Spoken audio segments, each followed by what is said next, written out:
as far as roughly, and there was nobody inside anywhere along it. Ah, there she is, cried baby Barley. Certainly, can't you see her? As she pointed to a little figure far below. Look, she's climbing up the slopes with Peter and his goats. I wonder, climbing up the.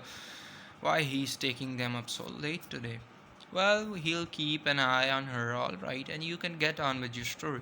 Peter needed bother himself, said Dete. She can look after herself. Though she's only 5, she got all her wits about her. She knows how to make the best of things too, which is just as well setting. The old man got nothing now but his hut and 2 goats.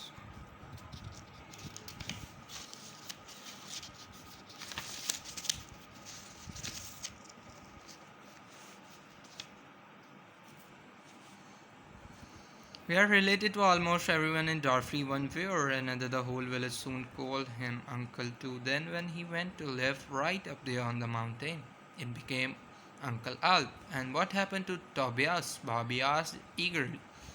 Give me a chance, I was just coming to that. Daddy snapped at her. Tobias was apprenticed to a carpenter in Mells, but as soon as he had learned his trade, he came home to Dorfrey and married my sister Adelheid. They had always been fond of each other. They settled down very happily together as man and wife.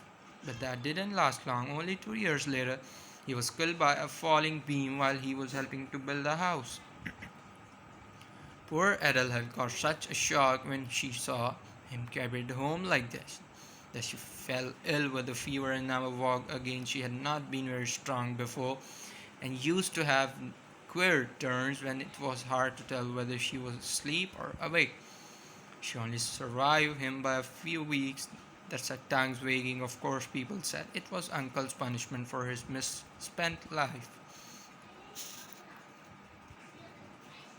Dad said tongue's wagging, of course. They told him to his face, and the pastor told him he ought to do penance to clear his conscience. That made him more angry than ever and morose too. He wouldn't speak to anyone after the pastor's visit, and his neighbors began to keep out of his way. Then one day we heard that he'd gone to live up on the mountain and wasn't coming down anymore. He's actually stayed up from there that my day. At odds with God and man, as they say, my mother and I took Adelheid, baby's girl, to live with us. She was only about a year old when she was left an orphan. Then, when mother died last summer, I wanted to get a job in the town, so I took Heidi up to Patterstoff and asked Ursula to look after her. I managed to get works in the town right through the winter, as I'm handy with my needle, and there was always someone who wanted sewing and mending done. Then early this year, that family from Frankfurt came again, and the people I waited for last year, and now, as I told you, they want me to go back with them, and they are leaving the day after tomorrow. It's a first-rate job, I can tell you. And you are going to hand the child over to the old man, just like that. I'm surprised that you can even think of such a thing. Daddy, Barbie told her reproachfully.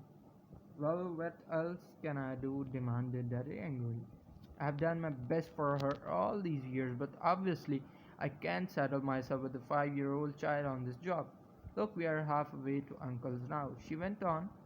Well, where are you going, Barbie? I want to see Peter's mother. She does spinning for me in the winter. So this is where I leave you. Goodbye, Derry, and good luck. Derry stood watching as Barbie went towards a little brown wooden hut sheltering in a small hollow a few yards from the path. It was dilapidated, that it was a good thing that it got some protection from the full force of mountain gales. Even so, it must have been wretched to live in, as all the doors and windows rattled every time the wind blew, and its rotten old beams creaked and shook. If it had been built in a more exposed position, it would certainly have been blown down into the valley. This was Peter's the goatherd home. He was 11, and morning he went down to Drawfleet to fetch the goats and drive them to graze all day in the fragrant mountain and meadows above. Then in the evening he brought down again, leaping with them over a hillside as limberly they did. He always gave a shrill whistle through his fingers when he reached the village so that the owners could come and collect their animals. It was usually children who answered the call.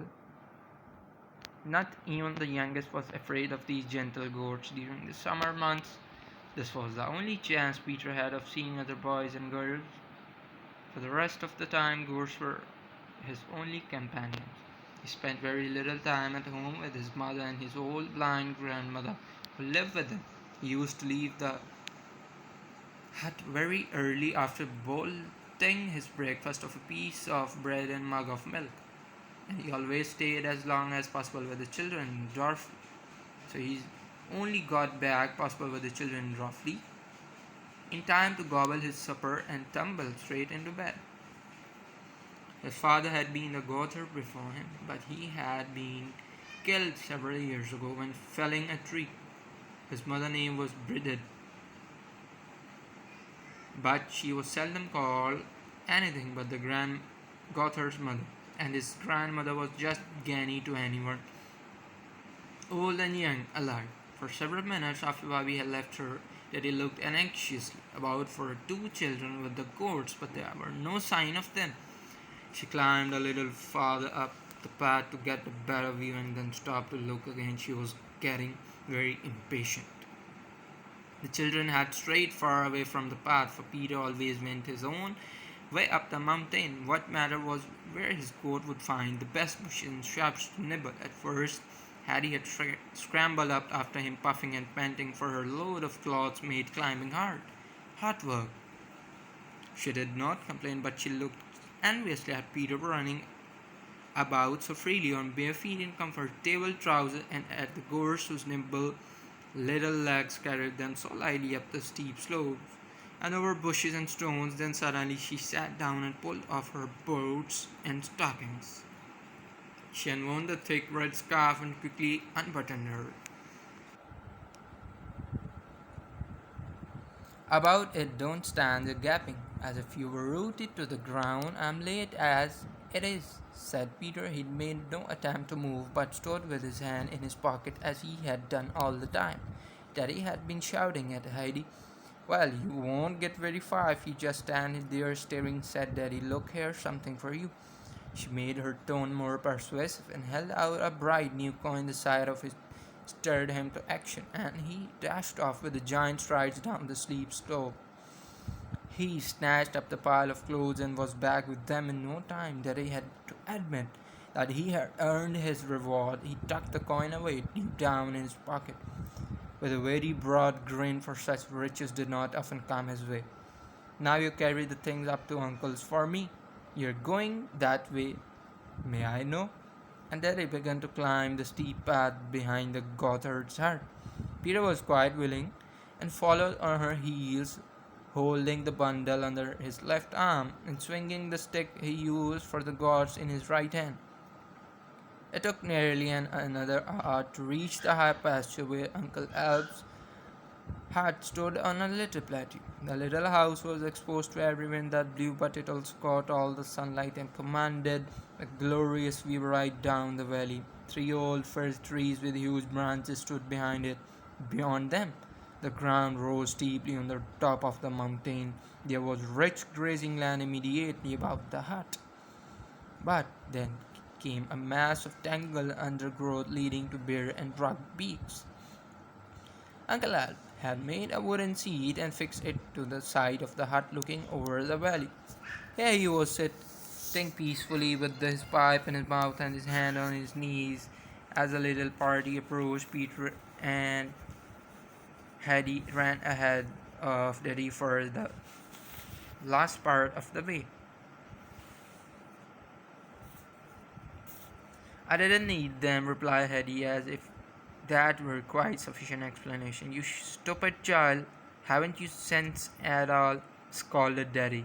What do you think is going down to fetch them for you now? It would take me a good half hour. Peter, you run back and get them for me. Be quick.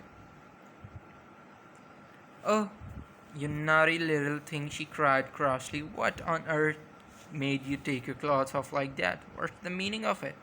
Harry calmly pointed to the place where she had undressed there. They are, she said. Her aunt could see something lying there, with a red spot on top, which was the scarf. All for now. Stay tuned to the next video.